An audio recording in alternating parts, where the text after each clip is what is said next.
what you need, in my opinion, is we need the right ideas to fix the problem that we have. And there's been a lack of those ideas. There's been a lack of the innovation. Don Carcieri came in as a very high-flying, 100,000-foot elevation CEO. He managed how many tens of thousands of people, and he was used to just being able to say, I've decreed this, let's make it happen. It doesn't work that way in the legislature. There's a significant difference between myself and Don.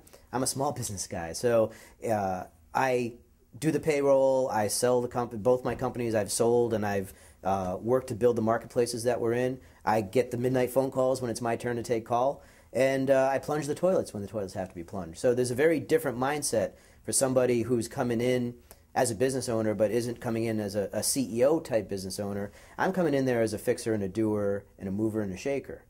Truth be told, my wife would have been perfectly very, very happy to let almost anybody else in the world do what I'm doing right now instead of me. We are private people, and she's very private. And she, as we went from August of 2009 through February of 2010, which was the whole point where we became a party and where we began talking to people about who might run. It just became clear that the party got its status too late in the election cycle for established politicians who've been there, done that, who could raise $1 million plus to run in this race. They didn't feel like they had enough time to jump into the race and make everything happen that they wanted to make happen. And so that took a lot of people who could have carried this flag forward and who wanted to carry the flag forward. Because you went out to recruit other people for governor. You were not the first choice. No. Yeah, we definitely talked to a lot of people. Were you the last choice? No, I wasn't the last choice, no. But ultimately, in retrospect and in every other way, how better to get a party out the door and put someone out in front of it than A, the person who started it, and B, someone who embodies what we're trying to do, right? We're not trying to get the same people involved in politics rebranded. We're trying to get brand new people involved in politics who can lead, who have chosen not to do it for a variety of really good reasons, by the way, because it's hard and it's ridiculous, and there's a lot of other words I can use to describe the process, but you got to overcome all that. I've watched you at some of those forums, and I can imagine what's going through your head, and I wonder sometimes you think, well, am I just banging my head against the wall? No. And it's not that you look disinterested, but you're like, what are we doing here? We are participating in a process that I think has lost its way. And look, I'm running for a lot of different reasons. I'm running because I want to fix what's broken. I'm running to show good quality people that, A, it's important to jump into politics and to run and serve the public. Let's talk about a block administration that comes in the first 30, 60, 100 days, maybe 365 days to bring jobs to the state. Everybody says they can do it, and nobody's doing it. No. Don Carcieri said 20,000 jobs, and what happened to that? So how do you do it? Okay. So we have to do three things consecutively. We have to close the budget deficit. And the way I've been proposing all along is by going after waste and fraud in health and human services. In my software business, we wrote software for the state of Texas that helped them save more than $1 billion of waste and fraud in their cash assistance and food stamp programs. I believe we can realize massive savings just by looking at waste and fraud in Medicaid. And in fact, Obamacare dictates that states engage in just the kind of waste and fraud detection that I propose doing. So first days in office, I want to get in there. I want to light the fire under putting the systems and the software in place to begin that. In my conversations with folks across the state, I've bumped into some folks who work at Health and Human Services, and they've told me that they're certain that there are people receiving benefits who are dead. Right? There's a simple way to do that kind of screen and determine who's getting benefits, who shouldn't at this point. And maybe a few people voting also who are dead. There's that too. That hopefully whoever wins the next Secretary of State race here will get in on that for sure. If they need help, I can tell them how to do it. Let me dive in that a little bit closer. And I don't know whether you know this or not, and whether you've done the research. Anecdotally, you hear people say Rhode Island is known as a great entitlement state. The social services are better. People can do what? And I have no way of knowing that. Have you heard that? I've heard the charge. Have you done any investigation on that? I haven't.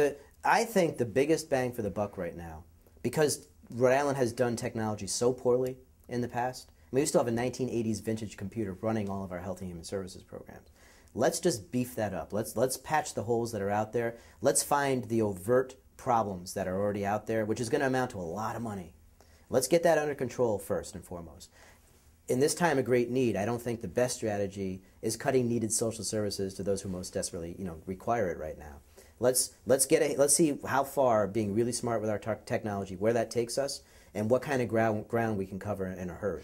I see so many agencies where they've had to cut back on investigators, unemployment, registry, all these places where you say, it sounds good in theory. We're going to go after the fraud. Can you do it with a software program, or do you need boots on the ground when government has scaled back and doesn't? You're going to have to add people. Is that okay? We squeeze out the savings so we can maybe hire a few people to go after it, or how do you do that? The best deterrent is a couple of high-profile prosecutions. So if we can prove our chops by identifying people, getting a couple of convictions, quick convictions and prosecutions involved, now I get to go on TV and say, all right, we can find you. And I have a simple message for everybody who's gaming the system right now. Just stop. Get out. I want to go after what I call corporate fraud. And inside of Medicaid, in particular, there are fly-by-night businesses that set up shops as Medicaid providers, produce a lot of false billings, rake in a pile of money, and then disappear. And then they get reformulated as a different kind of company. They come and go. And the corporate fraud could be massive. And in states that have gone after fraud in general, corporate fraud is often a substantial part of that. And states that have done this using technology find between 10 and 20% waste and fraud in Medicaid. And in Rhode Island, with a $1.5 billion program, that means it could be somewhere between $150 million, which is 10%, or $300 million, which would be 20%. And half of that money is state money. And which brings you within 100. Well, if it's half state money, then that brings you within a couple $100 million. Within a couple, but it's the beginning of a big chunk, and that's only half of our social service spending, right? Medicaid's half of what we spend. We have $3 billion in Health and Human Services. Half of it goes out the door in Medicaid. So we can be smart across all these different programs, and I'm confident that we can discover and find and stop and substantial waste and fraud and recover that money and repurpose it. If you have even a couple hundred people receiving benefits and they're deceased, that adds up to a lot of money month over month and year over year. So these are the things that we can, and you can find these quickly and cheaply. It's not rocket science to find some of these things that we have. What I would like to do once I get in, and this is not something that I can propose specifics on because I have to see how these organizations function firsthand. My gut instinct tells me, and people who are inside tell me I'm right, is that our state government isn't organized in a particularly efficient way.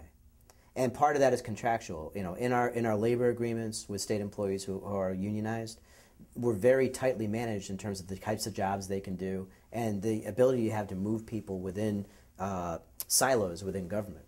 And I think that hurts both the employer and the employee. As an employee, if you remove your ability to effectively move between different jobs in state government, that can really have a wet damper effect on everything that you try and do. I mean, you're locked in to a very tiny universe instead of being able to grow and expand within a bunch of different interesting jobs.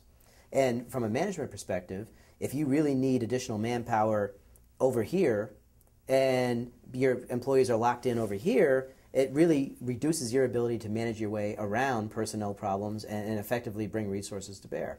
So I would look very carefully at trying to renegotiate some better flexibility into the labor agreements so that we can move people, A, to keep them interested in growing in their jobs, and more importantly, to be able to bring resources to bear where they really need to be brought to bear. Now, do we have some inefficiencies in terms of the number of departments, in terms of how things are organized? I'm certain that we do. And so we need to get the flexibility to be able to move things around, shrink and make more efficient government in any way possible that we have to do. And that, to me, that's management 101, right? When any new CEO comes into a business, they take a look at how things are organized, and you hopefully can make some smart changes. Anybody from outside of Rhode Island says, why would I ever want to come there? But remember when we started off the interview, I said we had to do three things at the same time. We have to close the budget deficit. At the same time we close the budget, because that brings financial stability up and down the line, from the smallest town right up to the state budget. We need at the same time to begin incenting nice, great companies, up-and-coming companies to come here. That's what we do with my Rhode Island Red program. Finally, how do we bring our existing businesses that used to have 100 people, now they've cut down to 50? The fastest economic growth and best job creation is figuring out how to help them grow back to 100. And one of the things, and this is a really technical, wonky thing, but one of the things I want to do is provide a deferred tax credit to companies that reinvest their retained earnings to create new jobs. And the average person says, what? But for the small business owners who are out there, they look at that and they go, yeah, that would really work. Good move not putting that in the commercial. Right. Final question, pensions. I've heard the spectrum of what to do. We need to move to 401k. We have a hybrid. We need to just pay everybody off and move on. What is your thought on how we overcome that unfunded pension liability?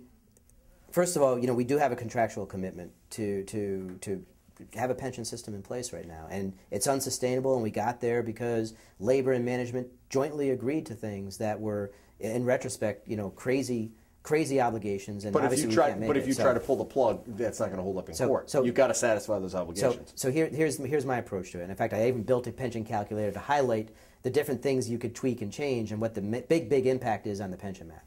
I believe that labor and myself as governor need to sit down at the table, and we need to define what a sustainable pension means, and then I agree on the things that happen within our current pension plans that make them unsustainable. And there's plenty of things that make them unsustainable. And we have to agree together. If we're going to preserve a pension benefit, we have to jointly agree to make changes to the pension plan to ultimately bring it into sustainability. And there is definitely a way to do that. And I would be a huge proponent of having those communications and facilitating those communications. And reasonable people should be able to look at it and say, yeah, if we make these changes, and I can show you actuarially that it works over a decade, phasing these changes in that we can get what we need, let's go ahead and do that.